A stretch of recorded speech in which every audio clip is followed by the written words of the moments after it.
Hi, and welcome back to Stuff About Tutorials. In today's video, we're going to talk about on how to see your customer reviews in your services. Maybe you want to know what your customer think about your service so that you'll know on where to improve. So in today's video, I am going to teach you on how you can see your customer review in your service. Check the video description and I'll try to leave the written instructions. So without further ado, let's get into the video. First you need to do is to open your Fiverr application.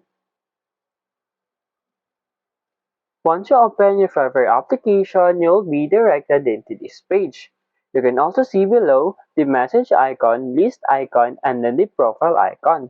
In this tutorial, you need to tap on this profile icon. Once you are in here, you will see this My Profile. Simply tap on this My Profile.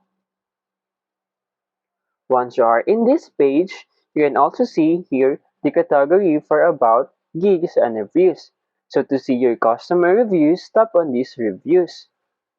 And as you can see, you have no reviews yet. That is because no customer have been post a review for you yet. There you go. If you wanted to know on how to see your customer review on Fiverr, that is the easiest way I know how. If you know another way to see your customer review on Fiverr, leave a comment below. Also, be sure to subscribe for more videos.